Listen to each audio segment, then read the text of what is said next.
Robert पहली बार एक गवाह से मिलता है जो कातिल को आंखों से देख चुका है और वो बिना किसी शक के आर्थर की फोटो को पहचान लेता है।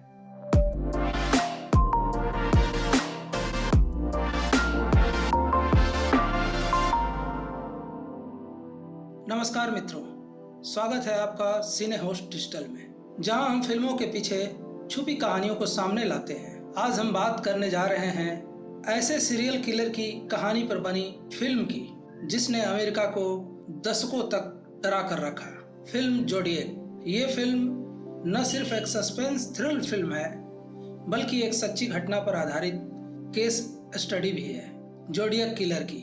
तो चलिए बिना वक्त गंवाए इस रहस्यमयी कहानी की परतें खोलते हैं। भाग 1, शुरुआत, पहला हमला। 1969 अमेरिका का कैलिफोर्निया। एक जोड़ा अपनी कार में बैठा होता है, तभी अचानक एक नकाबपोश शख्स उस पर हमला करता है। लड़का बच जाता है, लड़की की मौत हो जाती है। पुलिस को एक खत मिलता है।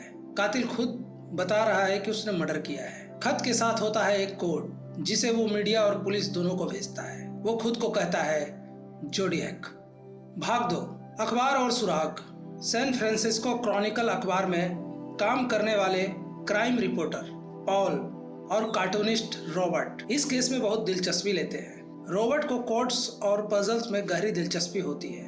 जैसे जैसे केस बढ़ता है, जोडियक किलर का खत आते रहता है। वो दावा करता है कि उसने और भी मर्डर किए हैं। भाग 3, पुलिस की जांच। पुलिस को शक होता है एक आदमी पर, आर्थर पर। उसके पास जोडियक जैसी घड़ी है, उसके पास टाइपराइटर भी है जिससे चिट्ठी टाइप हो सकती है और कई चीजें मिलती जुलती हैं, लेकिन कोई ठोस सबूत नहीं मिलता। रॉबर्ट धीरे धीरे केस में इतना डूब जाता है कि उसकी निजी जिंदगी खराब होने लगती है। वो अपने परिवार से दूर हो जाता है, लेकिन जोडियक को पकड़ने का जुनून कम नहीं होता। भाग 4, सवालों में उलझा सच। साल बीतते जाते हैं, पुलिस की जांच ठंडी पड़ जाती है। जोडियक अब खत भेजना बंद कर देता है, लेकिन रॉबर्ट का जुनून खत्म नहीं होता। वो अपनी रिसर्च जारी रखता है, कड़ियाँ जोड़ता है, गवाहों से मिलता है और आखिर में उसकी नज़र फिर से जाकर टिकती है आर्थर पर। सारे सबूत आर्थर की तरफ इशारा करते हैं। वो सही टाइम पर सही जगह पर मौजूद था। उस पर पहले भी बच्चे से छेड़खानी के आरोप लगे थे। जोडियक के कोड में इस्तेमाल हुआ नाम आर्थर के नाम से मिलता है। लेकिन सबसे बड़ी बात, रॉबर्ट पहली बार एक गवाह से मिलता है जो कातिल को आंखों से देख चुका है और वो बिना किसी शक के आर्थर की फोटो को पहचान लेता है। फिल्म के आखिर में एक लाइन है, I need to know who he is, I need to look him in the eyes and I need to know that it's him. यानी मुझे जानना है वो कौन है, मुझे उसकी आंखों में देखना है और मुझे यकीन होना चाहिए कि ये वही है। और इसी के साथ रॉबर्ट को वो नजरों का सच मिल जाता है। पर कानून की नज़र में आर्थर को कभी भी दोषी नहीं ठहराया जा सकता, क्योंकि ना कोई फिंगरप्रिंट मैच हुआ, न डीएनए और ना ही कोर्ट्स का कोई पुख्ता सबूत। भाग 5, निष्कर्ष। जोडियक किलर का केस हमें ये बताता है कि सच्चाई हमेशा सबूतों से साबित नहीं होती। कभी कभी सच को महसूस किया जाता है, देखा जाता है, लेकिन वो कानूनी दायरों में साबित नहीं हो पाता।